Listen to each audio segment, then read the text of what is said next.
The cabin hummed with the gentle clatter of service carts and soft conversations. Sunlight filtered through small airplane windows, casting warm lines across the plush first-class seats. 17-year-old Jamal Thompson sat near the front, his legs dangling slightly above the floor, fingers nervously tapping on the armrest. He adjusted the straps of his backpack for what felt like the 100th time. Every penny from his summer job had gone into this trip, a journey meant to reunite him with his older sister. A trip that should have been filled with excitement and joy, but something felt off. The flight attendant passed him, clipboard in hand, offering menus to the surrounding passengers with a polite smile. Yet, when she reached Jamal, her eyes barely flicked in his direction. He cleared his throat softly, his voice small but hopeful. "Excuse me, could I get a blanket?" A brief pause, a shrug. She moved on. A snack, please." Nothing but a curt nod, as though he were invisible. Jamal's stomach sank. He glanced around. Other teens, elderly couples, families,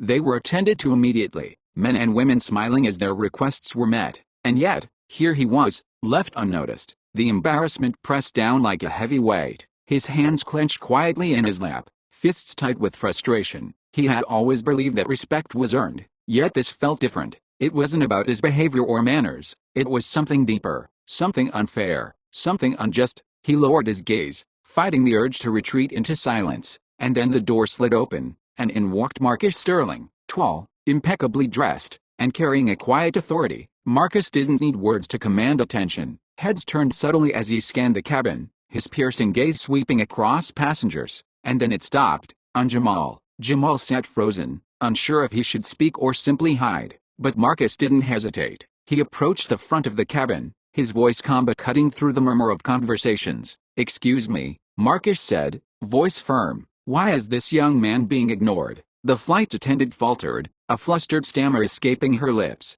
Words collided in her mouth, none able to form a coherent explanation. Marcus's gaze remained steady, unyielding, an invisible force pressing her to answer. Then, without another word, Marcus walked toward the rear of the plane, signaling over a supervisor. Moments later, the flight attendant was escorted away, her face pale and shocked, while passengers exchanged murmurs of disbelief. Jamal blinked, his chest tightened with a mix of relief, and disbelief. Marcus returned to him, leaning slightly forward, a reassuring smile breaking the tension. "No one deserves to be treated like that," Marcus said softly. "Not you, not anyone." Jamal exhaled, the weight on his shoulders lifting just slightly. He felt a spark ignite within him, the realization that injustice could be confronted, that courage and integrity mattered, and that power, when wielded rightly, could set things straight. The hum of the cabin returned to normal, but Jamal's world had shifted. He was no longer just a quiet teenager on a plane. He had witnessed something rare, the raw exercise of justice.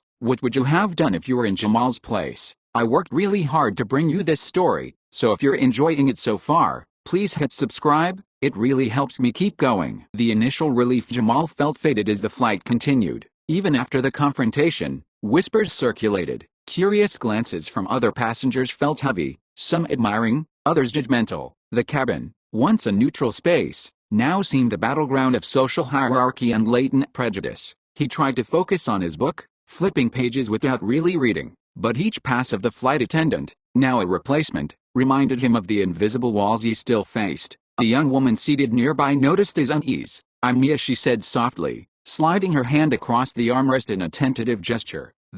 That was awful. I can't believe she treated you like that." Jamal nodded, grateful for the ally, yet wary of being pitied. Meanwhile, another passenger, a teenager around his age, dressed in designer clothes, smirked knowingly when Jamal tried to make eye contact with a flight attendant for service. It was subtle but cutting, a silent confirmation of a hierarchy Jamal hadn't asked to be part of. The tension escalated. Each denied request, a drink, a snack, a small blanket, felt like 1,000 tiny humiliations. Jamal's mind swirled with questions he didn't have answers to. Why here? Why now? Why him? At the rear of the cabin, Marcus occasionally glanced back, noticing Jamal's quiet struggle, yet he said nothing, letting Jamal experience the subtle cruelty of power misused, the sting of social injustice. The stakes deepened further when Jamal's book, a treasured gift from his sister, fell to the floor. As he bent to pick it up, the replacement attendant made a dismissive comment about young people being clumsy. His face burned, his chest tight.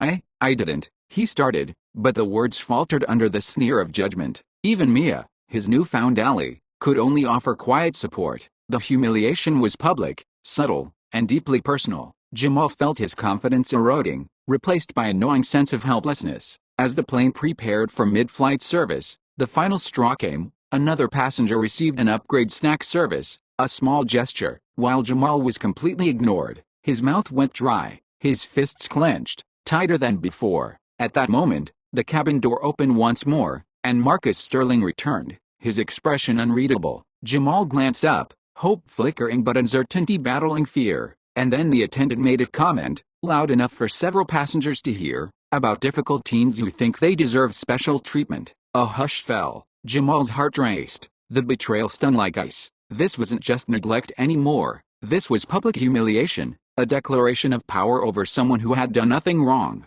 The act ended with a tight shot on Jamal's eyes, wide, angry, but alive with resolve. Night fell outside the small windows, and the cabin lights dimmed for a brief lull. Jamal leaned back, exhaustion pressing into him, but his mind was a storm. He replayed Marcus's actions earlier, the calm authority, the way the CEO had confronted injustice without raising his voice, without anger, only with power and clarity. Something shifted inside Jamal. If Marcus could stand up to power and demand justice, why couldn't he? Mia leaned closer, whispering encouragement. You know, sometimes, the smallest voice makes the loudest impact, she said. You saw what he did. You can do it too, in your own way. Her words resonated. Jamal reflected on the tiny indignities he had endured, each ignored request, each sneer, each dismissive glance. They weren't just personal, they were part of a larger pattern, a microcosm of society's biases, and perhaps, if he acted, he could shift that pattern, even in a small way. He noticed the flight attendant preparing the service cart. Every action was deliberate. She hadn't changed her attitude.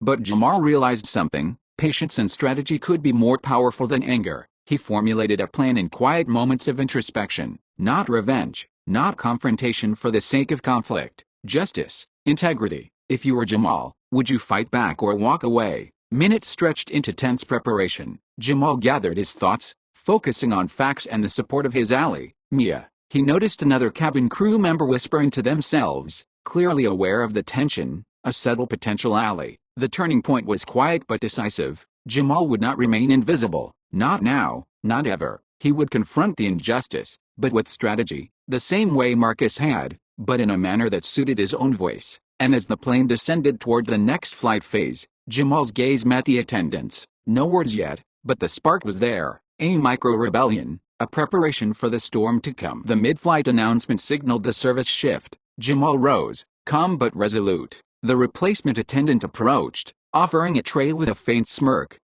I'm Jamal Thompson, he said clearly, and I believe every passenger deserves the same respect. Not special treatment, just fair treatment. A hush fell. Other passengers turned, curiosity and shock mirrored in their faces. The attendant faltered, realizing the weight of the room's attention. Jamal continued, I've been ignored, belittled, and dismissed throughout this flight. That is not acceptable. Not for me, not for anyone. Marcus, observing from the front, gave a subtle nod, a silent endorsement, the kind that conveyed both support and authority. The flight attendant's facade cracked. The supervisor, standing nearby, was forced to intervene. With Jamal's quiet but unwavering composure, the injustice unraveled. Passengers whispered, murmurs of approval and admiration spreading across the cabin. The once dismissive teen had commanded attention through courage, strategy, and moral clarity. By the time the service ended, the attendant had been reprimanded. Marcus had offered Jamal a few words of encouragement, and the cabin atmosphere shifted completely. Respect had been restored,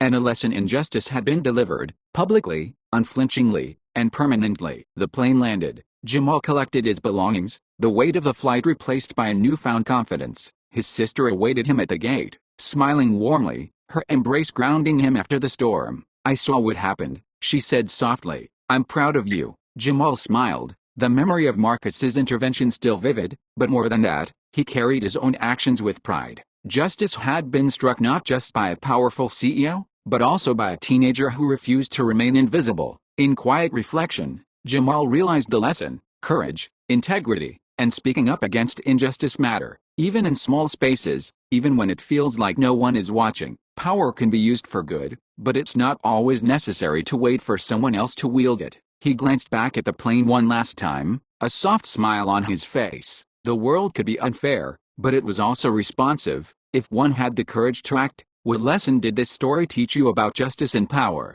Thank you for watching. I hope this story inspired you as much as it inspired me to share it. If you enjoyed this, please take a moment to subscribe. It really means the world to me and helps me continue creating stories like this.